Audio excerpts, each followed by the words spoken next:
Bismillahirrahmanirrahim. Assalamualaikum warahmatullahi wabarakatuh. Perkenalkan, kami dari kelompok 2 dalam mata kuliah Hadis Dakwah dan Tarbawi. Adapun kelompok 2 dianggotai oleh Fahri Ramadan dan Agung Lesmana. Pada kesempatan kali ini, kelompok 2 akan menjelaskan tentang Nabi Muhammad SAW sebagai seorang pendidik. Latar belakang. Sebagai seorang pendidik, diperlukan beberapa syarat untuk memenuhinya. Syarat-syarat ini jika melihat dari sejarah sudah ada sejak zaman dahulu, tepatnya masa Nabi Muhammad SAW. Maka daripada itu, diperlukan untuk memahami sejarah kehidupan Nabi Muhammad SAW. Telah kita ketahui bahwa pendidikan semua orang dimulai dari masa anak-anak. Pendidikan pertama kali yang pada umumnya diterima oleh anak-anak ialah berasal dari orang tua atau walinya.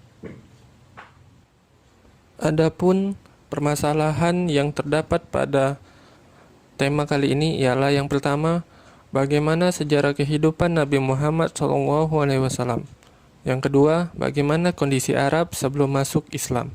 Dan yang ketiga, bagaimana sikap dan sifat Nabi Muhammad SAW sebagai seorang pendidik. Adapun tujuan permasalahan pada kali ini ialah yang pertama, untuk mengetahui sejarah kehidupan Nabi Muhammad SAW. Yang kedua, untuk mengetahui kondisi Arab sebelum masuknya Islam. Yang ketiga, untuk mengetahui sikap dan sifat Nabi Muhammad SAW sebagai seorang pendidik. Sirah Nabawiyah. Yang pertama, pada usia 1 pekan, Nabi Muhammad SAW disusui oleh Suhaibah. Selanjutnya, pada usia 1-4 tahun, beliau diurus oleh Halimah binti Zuhaib.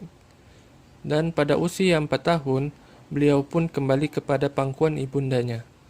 Dan pada usia 6 tahun, ibunda tercinta meninggal dunia dan kemudian beliau diurus oleh kakeknya.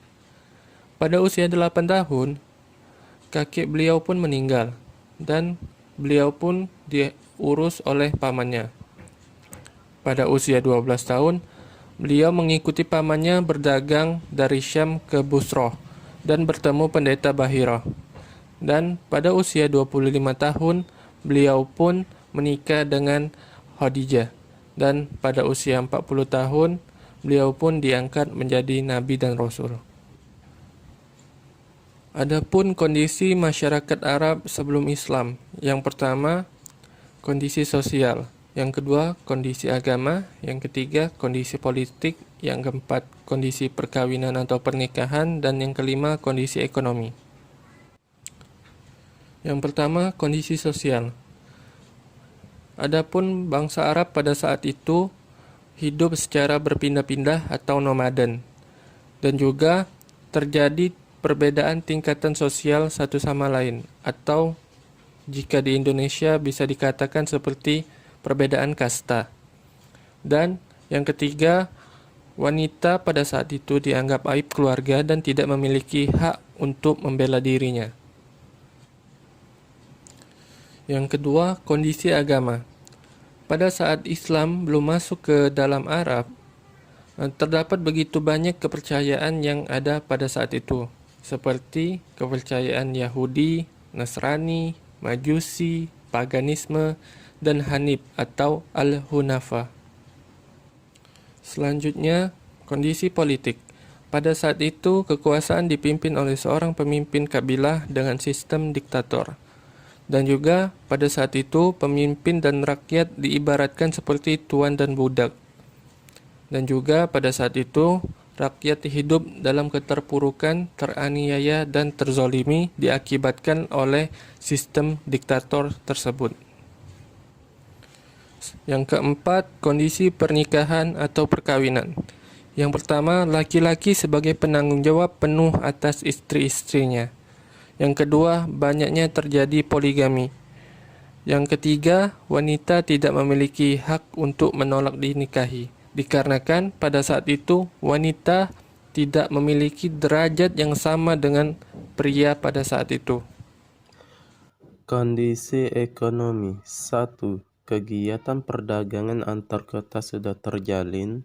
2. Banyak kegiatan perdagangan yang menggunakan metode riba. 3. Pusat kegiatan perdagangan dilakukan di pasar. Kebijakan Nabi Muhammad dalam membangun tatanan kehidupan bangsa Arab melalui pendidikan. Yang pertama, periode Mekah. A. Fase dakwah secara sembunyi-sembunyi. B. Fase dakwah secara terang-terangan. Yang kedua yakni periode Madinah. Nabi Muhammad sebagai seorang pendidik yang sukses. 1. Nabi Muhammad sebagai seorang nabi sekaligus guru bagi para sahabat.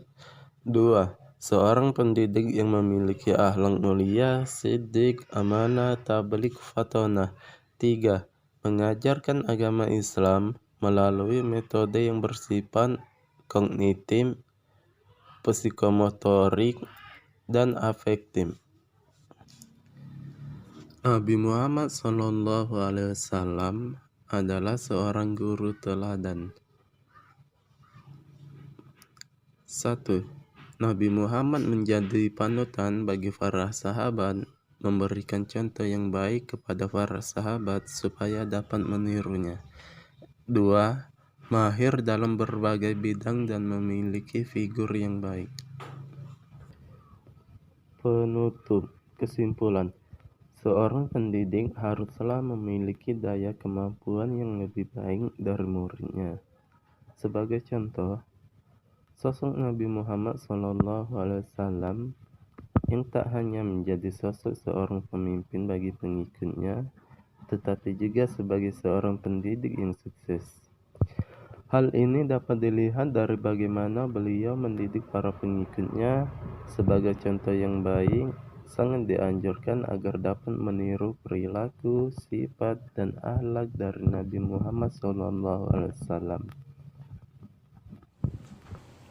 Adapun pentingnya mengetahui tema pada kali ini ialah untuk mengetahui bagaimana cara-cara untuk menjadi seorang pendidik yang baik dengan meneladani sikap dan sifat Nabi Muhammad SAW.